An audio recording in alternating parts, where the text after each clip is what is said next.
పూరా local. Right, మనం ప్రస్తుతం సున్నం చెరువులో ఉన్నాము. మొత్తం ఇక్కడ సున్నం చెరువు పక్కన ఉన్నాము.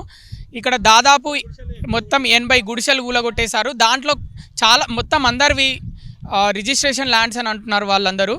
వాటితో పాటు ఒక 40-50 చెట్లను కూడా కూల్చేశారు. చెట్లను ఎప్పటి నుంచో పెంచుకుంటున్నాము, ఒక 10-15 సంవత్సరాల నుంచి పెంచుకుంటున్న చెట్లను కూడా కూల్చేశారని చెప్తున్నారు వాళ్ళు.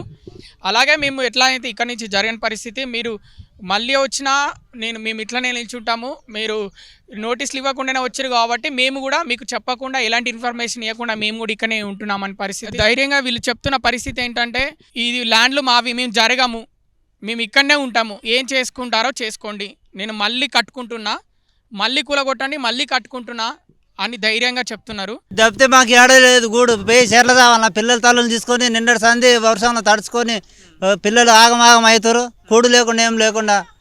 ఇది తప్పితే ఏం లేదు సార్, మాకు ఏదన్నా చూపిస్తే మేము ఆడ పోయి ఉంటాం, లేదంటే ఇన్నే వేస్తాం గుడిచెలు, మా పానాలు పోయినా సరే ఇన్నే ఉంటాం. మీకు ఈ రాజకీయ నాయకులు ఎవరన్నా రాలే సార్, ఏ రాజకీయ నాయకులు రాలే, ఏ ఎమ్మెల్యే రాలే, ఎవరు రాలే.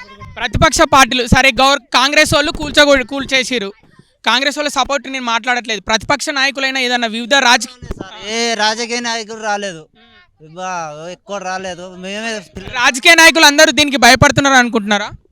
భయపడేది కాదు సార్, ఎవరు వస్తేది కదా మాట్లాడేది, రాంది ఎవరికి చెప్పుకోవాలి మేము. నిన్నటి సంది ఇదే పరిస్థితి, పిల్లలకు జ్వరాలు వచ్చి గుడిసెలలో నాని జ్వరాలు వచ్చి వాడారు.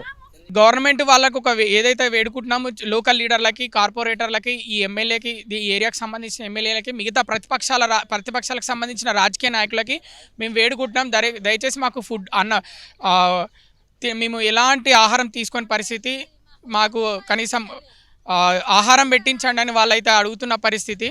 మా గురించి ఎవ్వరు పట్టించుకోవట్లేదు. అసలు కొందరు రాజకీయ నాయకులు అయితే హైడ్రా అంటేనే దూరం వెళ్ళిపోతున్నారు. ఓట్ల టైంలో అయితే దర్జాగా కార్లు వేసుకొని ఇల్లు తిరిగి ఓట్లేమని అడుగుతారు. కనీసం ఇప్పుడైతే హైడ్రా అయినా, రెవెన్యూ, ఇరిగేషన్ అధికారుల పేరు చెప్తేనే పెద్ద పెద్ద రాజకీయ నాయకులు, లోకల్ లీడర్స్ ఎవరు రాని పరిస్థితి. అంటే వాళ్ళంతా అవినీతి పరుల, మాకు న్యాయం కావాలి, మాకు వేరే ప్లేస్లో అయినా మాకు ఈ ప్లేస్ కాకుండా మాకు వేరే ప్లేస్లో జాగా అన్నా, లేకపోతే మాకు ఇల్లు డబుల్ బెడ్రూమ్లు ఇల్లు ఏదైతే గవర్నమెంట్ తరఫున వస్తాయో అవైనా ఇప్పించామని అయితే, మీకు పుణ్యం ఉంటుందని వీళ్ళు ఇక్కడ ఎవరైతే సున్నం చెరువులో వాళ్ళ ఇళ్ళను కూలగొట్టేశారో వాళ్ళు చెప్తున్న పరిస్థితి.